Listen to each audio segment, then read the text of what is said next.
I'd like to discuss modern science and pose the question, is man, in some respect, trying to play God? The articles I'm about to read you, I believe, cross the line when it comes to what we should be allowed to do and not allowed to do. I'm not against medical science. I do believe that medical science has done wonderful things to help people. I do believe that God has used doctors for many centuries to help people that have been suffering. So this video is not to downplay medical science and how it has helped people and God has blessed it in some respects. But I wanted to take you to the book of Daniel, chapter 12, verse 4. Daniel was told by the Lord, "But you, O Daniel, shut up and seal the words of the scroll of this book until the time of the end. For many will roam about, and knowledge will increase." And I wanted to focus on this final statement here, that knowledge would increase in the end times. Remember, God said to seal the words of this book until the end time. And in the end time, what is this knowledge that will be increased that God is showing Daniel? Well, let's get into a couple articles here, and let's see for ourselves. All right. In the news here in the dailymail.com, I believe it's a UK article, it says here, "We can create babies without men," claim scientists. And this was released in the news not long ago, that scientists are coming up with a way for a woman's egg to reproduce the other 23 chromosomes that it needs, because a sperm and egg each carry 23, making 46 chromosomes necessary for cell division. Apparently they are creating a human way for an egg to actually reproduce those 23 chromosomes, so that a male sperm, a male donor, is not needed, they're saying, to create an embryo. This is twisting how God created things when he put a man and woman together to become one flesh. And he said, "Be fruitful and multiply." And he was talking about a literal physical woman and man coming together to create this child, or have a baby together. Man is now finding a way to do this without going about it God's way. Remember, in Isaiah, Satan says, "I will be like the Most High." And when Jesus was speaking to the leaders of his day, he said, "You are of your father the devil, and the lusts of your father you will do," or the desires of your father will come naturally. It's just part of your nature. To be like the Most High is to play God, isn't it? And I'm wondering, have these scientists crossed the line? Are they trying to play God? "We can create babies," they said, "without men," claim scientists. Fertility specialists, the article says, have found a way for women to have babies without men. It involves a cocktail of chemicals acting as an artificial sperm to trick a human egg into forming an embryo. Researchers say the groundbreaking technology could be used to help women whose husbands are infertile but who do not want to use a sperm donor. Any babies born from this process, however, would be female and genetically identical to their mother. And the article goes on and on. So if you want to study that, it's in the dailymail.com. It's a British article. All right, here's something else I want to read to you from BBC News. Let's see if I can get this up for you. All right. It's talking about growing a human ear on the back of a rat, or a mouse, I believe it says here. It says, U.S. scientists say they have moved a step closer to being able to grow a complete human ear from a patient's cells. And this is from BBC News, "Artificial human ear grown in a lab."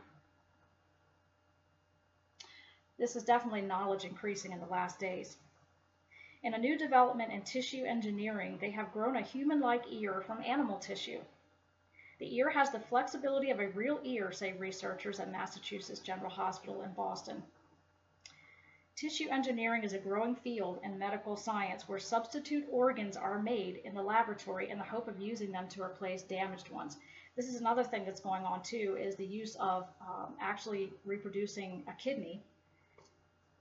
Let me see here. Actually reproducing a kidney, let me see if I can find that for you, that actually filters the blood and makes urine. So let me see if I can find that. Kidneys grown in a lab. Okay. This is also from BBC News. Lab-grown kidneys, a step closer. BBC News. says here, scientists say they are a step closer to growing fully functioning replacement kidneys after promising results in animals. Getting the urine out has been a problem for earlier prototypes, causing them to balloon under the pressure. The Japanese team got around this by growing extra plumbing for the kidney to stop the backlog. Although still years off human trials, the work helps guide the way toward making organs for people, say experts. Let me see, and it goes on to say here, so this time they set about growing a drainage tube for the kidney along with a bladder to collect and store the urine. They used rats as the incubators for the growing embryonic tissue. Urine passed from the transplanted kidney into the transplanted bladder and then into the rat bladder. And the transplant was still working well when they checked again 8 weeks later. Professor Chris Mason, an expert in stem cells and regenerative medicine at University College in London, said, "This is an interesting step forward. The science looks strong, and they have good data in animals." Let me see here. Other scientists have looked at rejuvenating old organs that would not normally be suitable for transplanting. It says here, but they're looking to build kidneys, hearts, and lungs in this way using stem cells.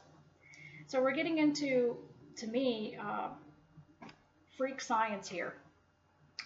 So is man trying to play God in these last days? Remember, the enemy himself in Isaiah said he wanted to be like the Most High, and his children will carry out the lust of their father. So this video is walking a very fine line here. I'm not saying, again, that I'm against medical science and the way that God has used it to help people through suffering or through illness. My sister herself uses insulin to keep her alive. She's a type 1 diabetic. If it wasn't for the insulin, my sister wouldn't be here. So I am not against medical science helping people that have diseases or are suffering. I praise God for the relief. But what I'm talking about here is prophetically what the book of Daniel is saying here, that knowledge would increase. And some translations say it would increase exponentially. Think about how far we've come with technology.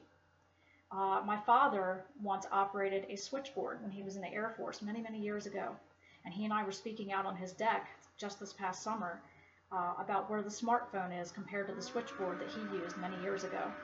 Just think about all the advancements in technology that we have today, how knowledge has increased exactly as it was prophesied to Daniel. But in case you were unfamiliar with these science reports about human parts being grown in labs, you know, you've got kidneys that are being grown in rats and are producing and filtering urine. You've got the human ear, and there's even pictures online showing a rat with a human ear on its back that's been grown from stem cells. I mean, I could go on and on and on. To me, this is all a sign of the times we're living in, since Daniel was told that knowledge would increase at when? The time of the end. Notice how many thousands of years we went without automobiles, telephones, computers, the science that we have today. And within the last 100 to 150 years, look at how quickly everything has changed scientifically and technologically. Indeed, we are living in a time of the end when knowledge has greatly increased. There's a lot going on, so let's pay attention to the signs of the times. God bless you.